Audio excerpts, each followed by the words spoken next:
Selamat malam saudara yang kasih Tuhan. Dalam minggu ini sebagai bagian dari rangkaian doa syafaat malam, kita akan merenungkan beberapa kata-kata atau ucapan yang mungkin menarik atau tidak Anda duga sebelumnya yang ada dalam Alkitab. Mari kita merenungkannya sebagai bagian dari kita bersyafaat malam ini. Baru-baru ini, salah satu situs penyedia layanan hiburan online atau streaming menayangkan satu serial baru dengan judul yang menarik. Yaitu History of Swear Words atau sejarah kata-kata makian. Nah, kira-kira seperti apa isinya? Tentu Anda bisa menyaksikannya sendiri. Tapi bicara tentang memaki atau makian, saya yakin kita semua entah mau mengakuinya atau tidak, pasti pernah melakukannya. Mungkin ada yang sering, mungkin juga ada yang amat jarang atau hampir tidak pernah memaki. Dan tentu kita semua sadar bahwa memaki bukanlah hal yang baik. Tapi toh kadang kita merasa perlu melakukannya. Sekedar untuk melepaskan ketegangan atau emosi. Nah, sekarang pertanyaannya.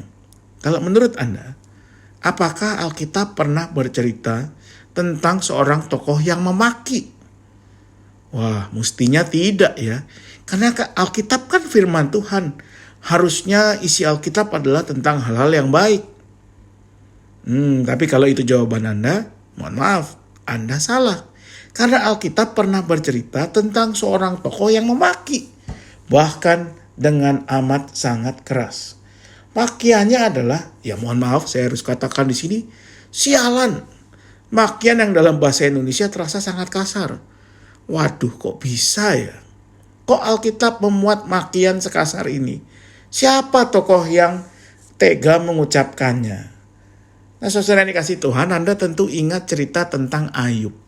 Seorang kaya yang dikatakan tiba-tiba kehilangan semua hartanya, semua anaknya. Bahkan ia sendiri kemudian mengalami penyakit yang berat dan mengerikan. Lalu dalam kesusahan, ia dihibur oleh teman-temannya. Tapi tunggu dulu. Bukankah dalam kitab Ayub dikatakan bahwa Ayub tidak berbuat dosa sekalipun mengalami berbagai hal yang tidak menyenangkan itu. Ia tidak menuntut yang tidak dari Tuhan. Dan bukankah karena itu kemudian ia dipulihkan? Nah, kalau itu yang Anda ketahui, berarti Anda hanya membaca bagian awal dan akhir dari kitab Ayub. Artinya hanya kulitnya saja. Kenapa? Karena kalau kita membaca kitab Ayub, justru kita menemukan cerita yang menarik. Bahwa kitab Ayub bukan hanya berisi tentang cerita seorang yang berserah ketika ia mengalami berbagai kesulitan. Tetapi justru berisi sebuah perdebatan yang sangat seru.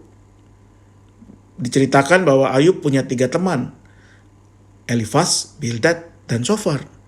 Dan alih-alih menghibur Ayub, mereka justru menuduh bahwa Ayub mengalami semua kesusahan dan penderitaan pastilah karena dosa-dosanya.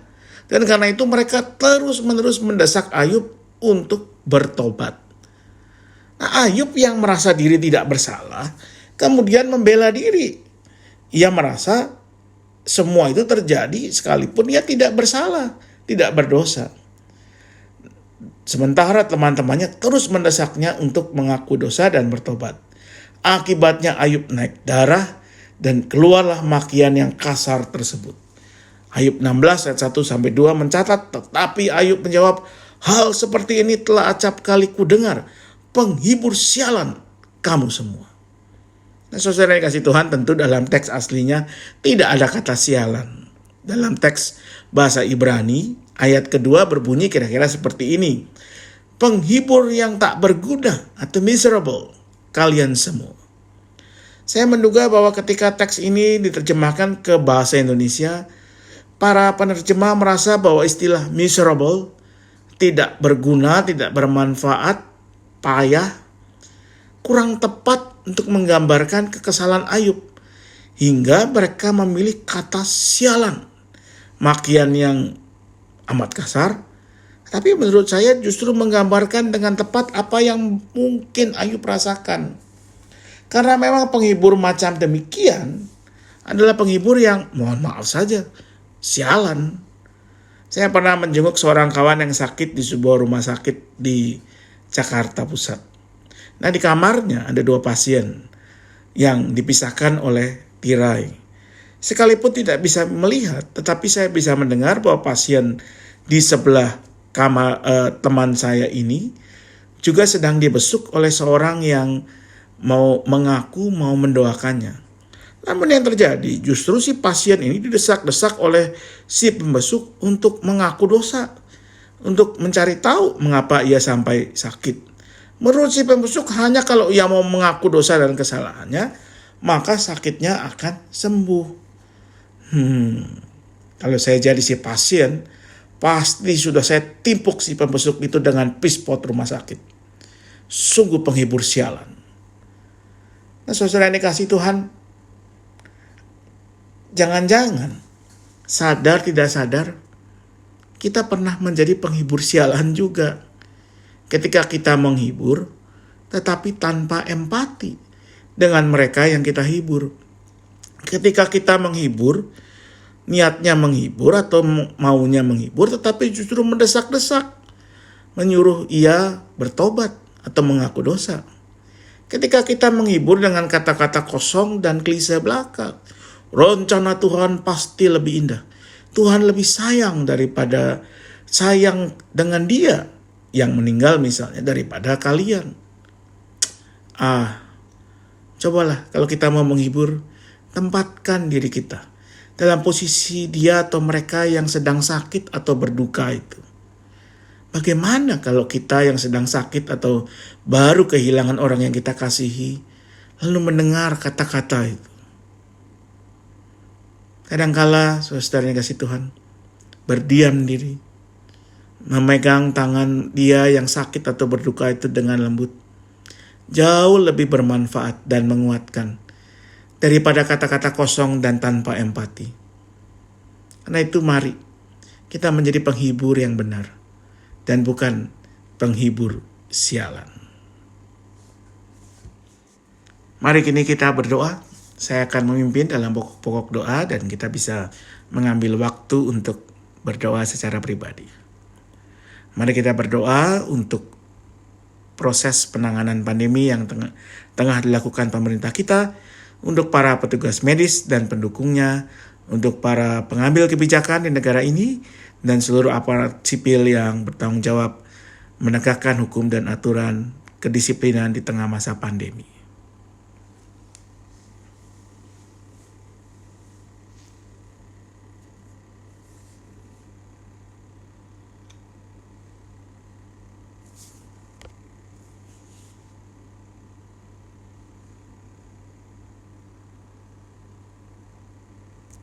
Mari kita berdoa untuk gereja-gereja dalam segala kesulitan mereka di tengah pandemi, keterbatasan kesempatan atau kemampuan untuk melayani.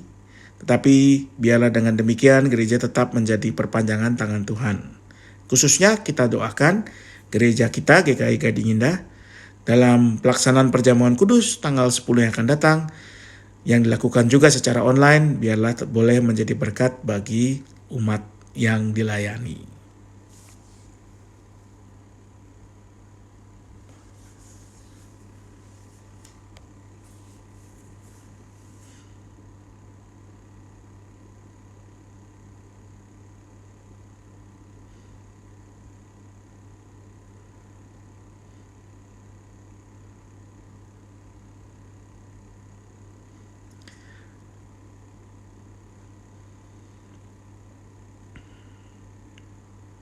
Mari kita doakan mereka yang kita kenal, baik pribadi atau keluarga, yang mengalami kesulitan karena pandemi ini.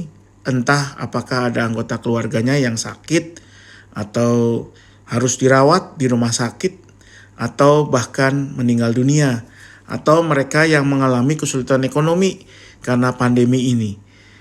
Kalau Anda mengenal satu orang atau satu keluarga, doakanlah mereka dalam doa pribadi Anda. Sebutkanlah nama mereka, mohonkan kekuatan dari Tuhan untuk mereka.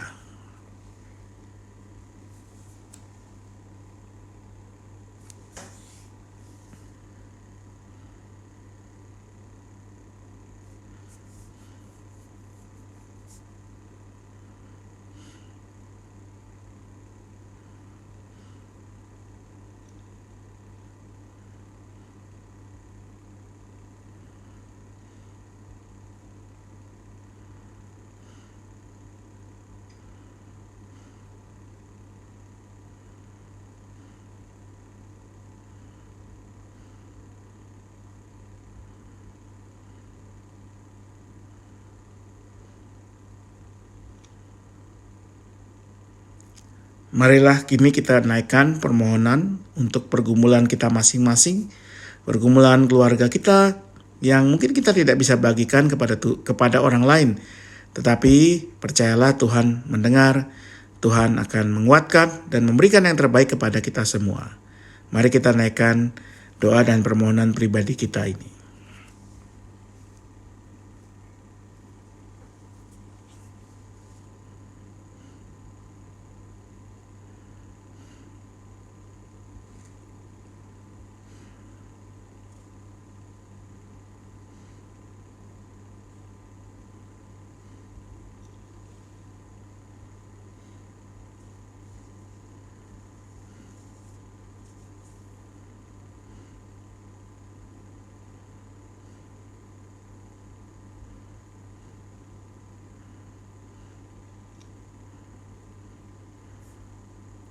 Ya Bapa, inilah kami, dalam doa-doa kami percaya Engkau akan kabulkan mana yang seturut dengan kehendak-Mu, dan berilah juga kami hati yang lapang untuk menerima setiap anugerah dan berkat Tuhan.